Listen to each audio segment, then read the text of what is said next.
ইস্টবেঙ্গল হেরে গেল টাই ব্রেকারে, মানে সাডেন ডেতে। তো এখন আমি জানি যে অনেকে এখন বিষ্ণুকে খুব গালমন্দ করবেন টাই ব্রেকারে পেনাল্টি শট বা সাডেন ডেতে পেনাল্টি শটটা নিয়ে। কিন্তু এই ব্যাপারটা নিয়ে একটু টেকনিক্যালি আলোচনা করি, অত আবেগতাড়িত না হয়ে।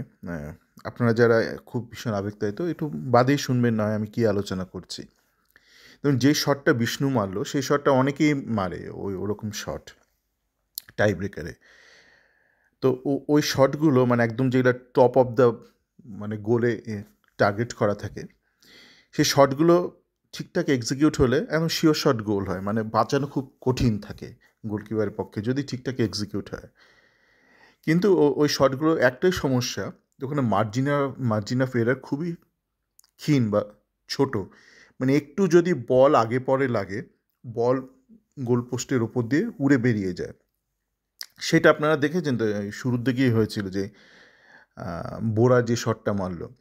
তো টপ অফ অনেকেরই খুব কনফিডেন্স থাকে, যারা পেনাল্টি মারে তারা টপ, একদম টপ, আরও এত তাও সোজা টপ, আরও ইয়ে হচ্ছে মানে শিওর শট। আপনি যদি কর্নারের দিকে টপ অফ দ্য গোলে বলটা রাখতে পারেন, ওখানে রাখতে পারলে কোনো গোলকিপার বাঁচাতে পারবে না। কিন্তু এই সমস্যাটা হয়ে গেল, মার্জিন অফ এরার খুবই ক্ষীণ।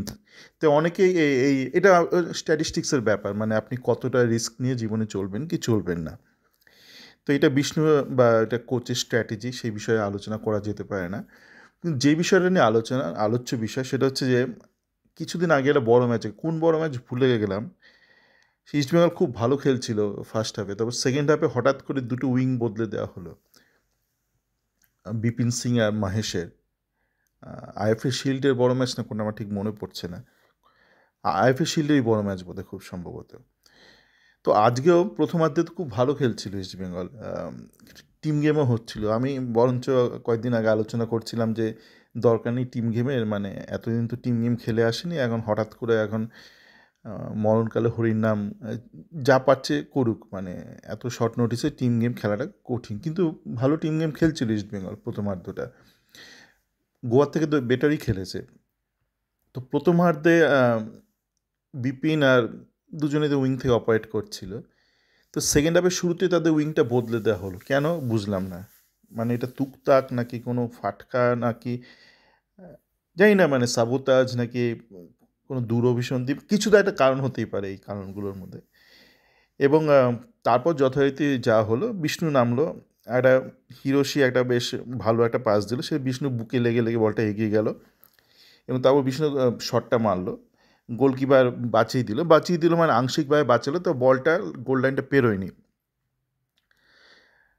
তো এই একটাই মুহূর্ত বিষ্ণু মানে বলটা বুকে, মানে মূল কাণ্ডারি ছিল এই মুভমেন্টটা হচ্ছে হিরোশি যে পাসটা দিয়েছিল, সেটা বিষ্ণু নিয়ে ঠিকঠাক নিয়ে গিয়ে মারলো। কিন্তু একজন যে উইং হাফে খেলছে তার অনেক কাজকর্ম থাকে, তাকে অ্যাটাক করতে হয়, তাকে ডিফেন্ড করতে হয়। তো বিষ্ণু আমরা জানি কোনো কারণে ডিফেন্ডটা করে না। এবং বিষ্ণু খেলা আপনারা দেখুন, আমি কিন্তু আবারও টাই ব্রেকারে গোল মিস নিয়ে আলোচনা করছি না। তো বিষ্ণু যে সমস্যাটা রয়েছে সেটা কিন্তু এখনও রয়েছে, মানে ওর পেরিফেরাল ভিশনটা খুব খারাপ, যেহেতু মানে বলের দিকে চোখ রেখে অপারেট করে, বল কন্ট্রোলটাও মানে বলের উপর চোখ না থাকলে কন্ট্রোল করতে পারে না। যে কোনো ভালো প্লেয়ার ওপর দিকে তাকিয়ে বল নিয়ে এগোয়, পায়ে বল নিয়ে শট নেওয়ার সময় বা একদম পাস রিসিভ করার সময় তখন নিচের দিকে বলের দিকে তাকায়, বলের লোকেশনটা দেখে। কিন্তু যারা খুব মানে টেকনিক্যালি দুর্বল হয় যেমন বিষ্ণু, তারা ওই সারাক্ষণ বলের দিকে চোখ রাখে, তার ফলে কী হয়, বিষ্ণুকে যখনই বল যায় ও তিনটে কাজ করে, দেখবেন এটা আমি বারবার বলেছি, আজকে প্রথম আলোচনা করছি না, আজকের ম্যাচও আপনারা দেখবেন, দরকার হলে আবার রিপ্লেটা দেখবেন, গোটা ম্যাচে অন্তত বিষ্ণুর অংশটা দেখবেন, ও তিনটে কাজ করে। হয় বল পেলেই চোখের সামনে যাকে দেখে তাকে দিয়ে দেয়, ইস্ট বেঙ্গলে যাকে দেখে তাকেই দিয়ে দেয়, that person may not be in the best possible position, মানে মানে বলটা আমার কাছ থেকে আপদ বিদে হোক টাইপ একটা পাস দিয়ে দেয়, আপদ বিদে হলো, চোখের সামনে যাকে দেখে তাকে একটা পাস দিয়ে দেয়। তারপর যা হয়, গোটা মুভমেন্টটা নষ্ট হয়ে যায়, যেহেতু আপনি আপদ বিদায় টাইপ যদি আপনি একটা কাজকর্ম করেন। আরেকটাও করে, ব্যাক পাস করে, সেটা খুব করে, ব্যাক পাস 2 নম্বর। 3 নম্বর অপশন নাটমেক করতে যায়। তো ও নাটমেক কেন আটকে যাবে এটা আমি বহু আগে বলেছিলাম, এবং আজকেও দেখেছেন ওর নাটমেগ আটকে গেছে, বারবার আটকে গেছে, 3টে কাজ। তো আমার এখানেই আপত্তি টেকনিক্যাল ব্যাপারে, পেনাল্টি মিস হতেই পারে, না হতে পারে। ইনফ্যাক্ট জয়গুপ্তা যখন পেনাল্টি মিস করেছিল আইএফএ শিল্ডে, তখন জয়গুপ্তা কান্নাকাটি করেছিল, অনেকেই আপনার বলেছিলেন কেন রাশিদ শট নিল না, কেন জয়গুপ্তা এগিয়ে গেল। আমি বলেছিলাম রাশিদকে কে মানা করেছিল এগিয়ে আসতে, সেটা অবশ্য একটা অপরিকল্পিত একটা টাই ব্রেকার হয়েছিল। তো সেখানে রাশিদ এগিয়ে আসেনি, জয়গুপ্তা এগিয়ে এসেছিল, মিস হয়েছিল। তাই আমি বলছিলাম এত পেনাল্টি মিস নিয়ে এত কাটাছেড়া করার দরকার নেই। আর সবচেয়ে বড় ব্যাপার হচ্ছে, এমন তো না যে রাশিদ শট মারতে এসেছিল জয়গুপ্তা বসিয়ে দিয়েছিল। তো রাশিদ এগিয়ে আসেনি, আজকে রাশিদ এগিয়ে এসছে, রাশিদ মিস করেছে। একই ওর ওই যে মানে আপনি বিষ্ণু যেটা শট নিল, রাশিদও ওরকম ওই ওই ধাঁচে ওই ওই মানে যেখানে হাই চান্স অফ সাকসেস কিন্তু হাই চান্স অফ ফেলিয়ার দুটোই। ঠিকঠাক শটটা মারলে গোলকিপারের পক্ষে বাঁচানো খুব কঠিন, কিন্তু আপনার তরফে যদি একটু ভুল ত্রুটি হয়ে থাকে, আপনি যেখানে বলটাকে হিট করছেন আবার বল উড়ে বেরিয়ে যাবে। তো এটা টেকনিক্যাল ব্যাপার, এটা স্ট্র্যাটেজির ব্যাপার। আর আর কি বলবো, মানে আজকের ম্যাচে মিগুয়েল প্রথমার্ধটা মোটামুটি ভালোই খেলছিল, বল টানছিল, বল ধরছিল, পাসও দিচ্ছিল। দ্বিতীয়ার্ধটা পুরোটা ঘেটে গেল দুটো উইং মানে বদলে দেওয়ার পর থেকে। তার মধ্যে দ্বিতীয়ার্ধে ওদের বেশি প্রাধান্য ছিল, গোয়ারের ইস্টবেঙ্গল একটু কম ছিল। আর এক্সট্রা টাইমে তো ওই মিলেমিশে একটা হলো। আমাদের এই রাইট ব্যাক ছেলেটা ভালোই খেললো, কিন্তু ও একটা ভুল করলো দেখলাম শেষের দিকে। সেই ভুলটা নিয়ে অবশ্য কমেন্টেটররা আলোচনা করলো না। বলটা বেরিয়ে যাচ্ছিল, রাকিব বলটা বেরিয়ে যাচ্ছিল, বলটাকে বিল্ড আপ প্লে করার জন্য মানে ব্যাকহিল করে বলটাকে খেলা রেখে দিল, সেখান থেকে অ্যাটাক হলো এবং সেখান থেকে শটটা মেরেছিল, যে শটটা বুক থেকে বলটা ছিটকে বেরিয়ে এলো ইস্টবেঙ্গল গোলকিপারে, আবার পুনরায় শট মারলো তোরও এবং সেটা বাঁচিয়ে দিল। কিন্তু গোটা জিনিসটাই হতো না যদি না রাকিব এই ভুলটা করতো। তো জানি না এই এই জিনিসগুলো কতটা প্লেয়ারের, ইন্ডিভিজুয়াল প্লেয়ারের দোষ, কতটা কোচের দোষ জানি না। মানে এখানে কতটা প্লেয়ারকে দোষী করব বা কতটা কোচকে করব। তো এই আর বাকি বিষয় যাকে দেখা যাক কী হয় আগামী দিনে।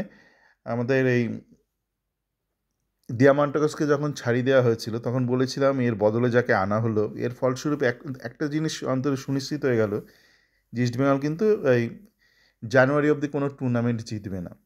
তো আজকেও একই দেখলাম, ওই হিরোশিতে কোন ক্লাস প্লেয়ার কিন্তু ওই বয়স হয়ে গেছে বা বিভিন্ন ফ্লেক্স মানে উপর দিকে, মানে ওখানে তো নাম্বার 9 হিসেবে আনা হয়েছিল, তো আজকে উইথড্রয়াল খেলছিল, উইথড্রয়াল হিসেবে পাসগুলো ঠিকঠাক দিচ্ছিল, কিন্তু ওই বক্সের ভেতরে বা বক্সের মধ্যে ঢুকে গিয়ে একজন যেই কাজটুকু করবে সেটা করে উঠতে পারলো না আর কি।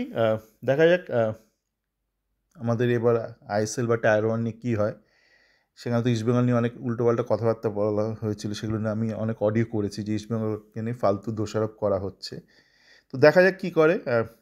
এফএসডিলাতে তো প্রচুর ক্ষমতা আছে, তারা তারা করুক, তারা লিগটা দাঁড় করাক, যদি দাঁড় করাতে পারে সেই লিগে আমরা চেষ্টা করবো। আর বাই দ্য ওয়ে এমন কিছু আফসোস করবেন না যে আজকে টুর্নামেন্টটা জিতলে এশিয়া সার্কিটে বা এফসিতে খেলতে পারতো ইস্টবেঙ্গল, সে সম্ভাবনা বোধহয় খুবই ক্ষীণ। তার কারণ এই মোহনবাগান সুপার জায়ান্ট যে খেললো না, পালিয়ে গেল ইরান থেকে, তার ফলস্বরূপ ইন্ডিয়া যে কিছু কোশেন না কোএফিসিয়েন্ট পয়েন্ট এত কমে গেছে যে বোধহয় এই ইন্ডিয়ার কাছে একটাই স্লট থাকবে এএফসিতে।